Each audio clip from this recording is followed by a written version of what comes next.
Morning 8th standard students. This is the third video of the lesson Saving the Gharial, which is written by Janaki Lady. Okay, and in this video we are going to see something more about the lesson. So this again we can see the picture of Gharial, right? So this is the sixth paragraph which we are going to study. We once heard the buzz shot in action near Rajghat on the Chambal river in northern India. So buzz snort means this is the sound, okay? So we saw a big male gharial and heard his underwater territorial jaw clap.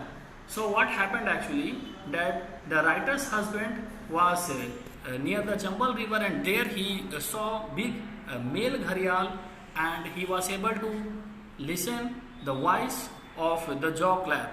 So they are having the big face part, we can say, okay, the big snout, the long jaw, and that only the sound they were able to listen.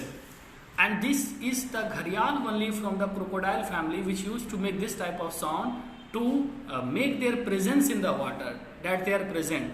The gharial is the only crocodile to advertise its presence in this way underwater. So some biologists, what they used to think, this could be a method of stunning prey as well as marking territory. So some biologists, they used to say that maybe they used to make other animals fearful, so they are making this type of sounds. And one more reason can be there, that the gharials are making their territory, that underwater this much area is now mine, so no one is allowed to come here or disturb me, right? So this is the sign of marking territory also. Though it was winter, so which season it was? It was the winter season, a time when crocodiles bask on the sand banks to warm up. And in the winter season, children, not only the human beings but also the animals needs temperature, high temperature, so that they can make themselves fit. So generally what used to happen, that the gharial or crocodile, they used to come to the river bank near the sand is present. In the sand only they used to get the temperature. This male spent most of his time in the water, alert to any male who might try to take his position.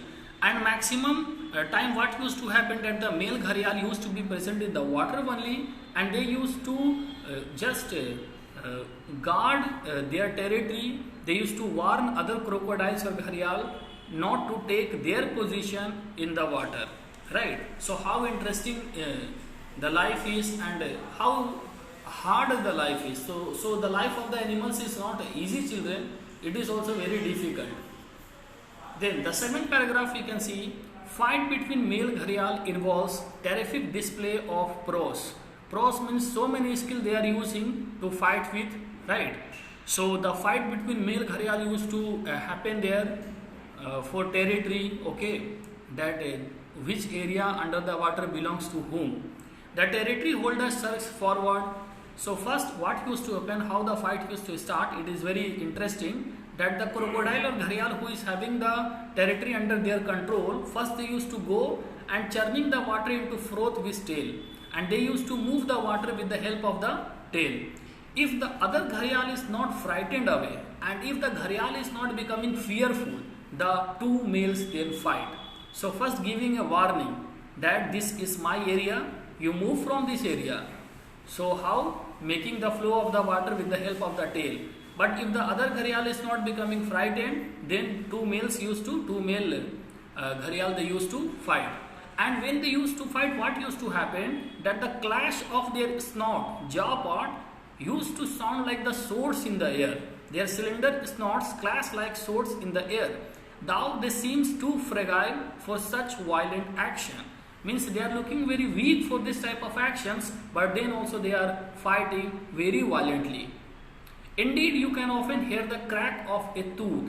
So when the two male gharials are fighting, children, that time you can listen the sound, and the sound is like the crack of tooth is there, or the bone hitting bone. So how the bone is hitting bone, and that time the sound is created, that type of sound we are able to listen when the two male gharials are fighting.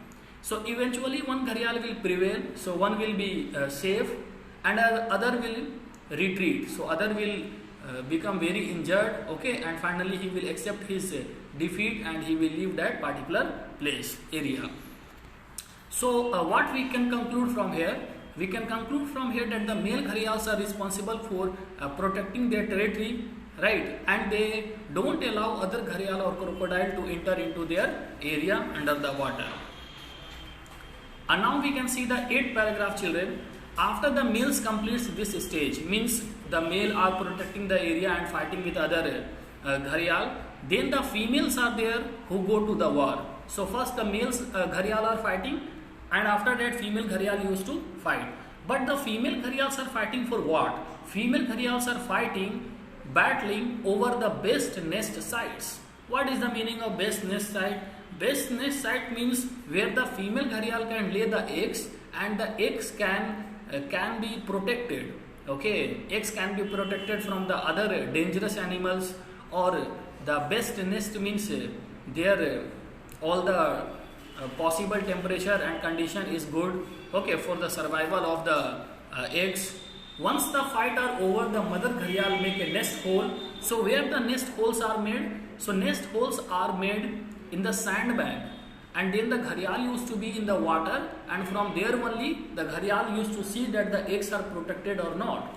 With her hind feet, into which she lays about 50 large eggs. She then covers the nest, tossing sand over the area to hide her track from predators such as hyenas, jackals and mongoose before returning to the river to keep watch from a distance.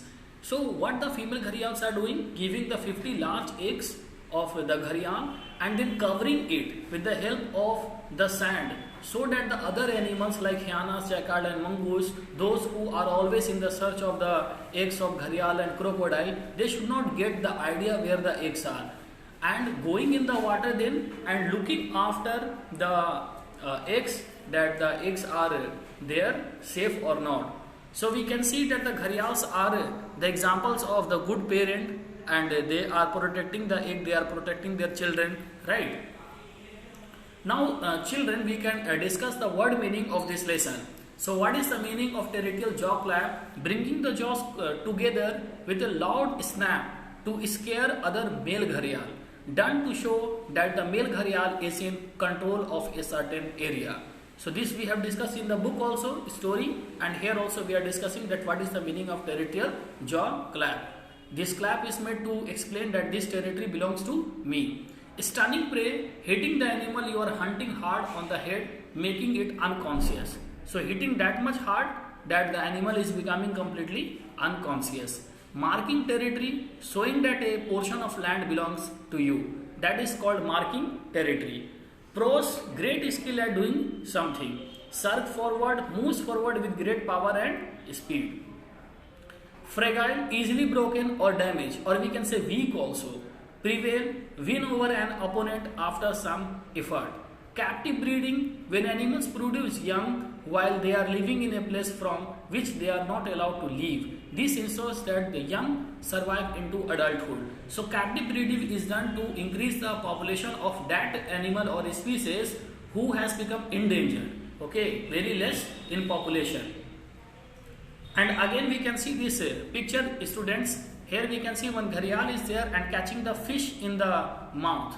Okay, so I collected this picture to show you all that how it is looking. And then finally we can see that so many human beings are there, and they have catched the gharial, they have killed the gharial, and they have just roped this. Okay, so finally we can say who is more dangerous, gharials or human beings? So the answer is human beings are more dangerous than gharial or crocodile if the human beings are killing the animals. Okay, and if they are protecting the animals, they are best friend. We are best friend, right? So I hope that you all have understood, children, and I expect from you all that you will understand the importance of endangered species, and you will understand the importance of all the wild creatures and animals, that why we should protect them, why it is necessary to conserve them. So if they will be protected, the nature will be balanced and the human beings have a better quality of life, right? So we have to make this planet Earth suitable for every creature. They can be wild, they can be pet, they can be anyone. So thank you all children for listening this. May God bless you all. Have a nice day.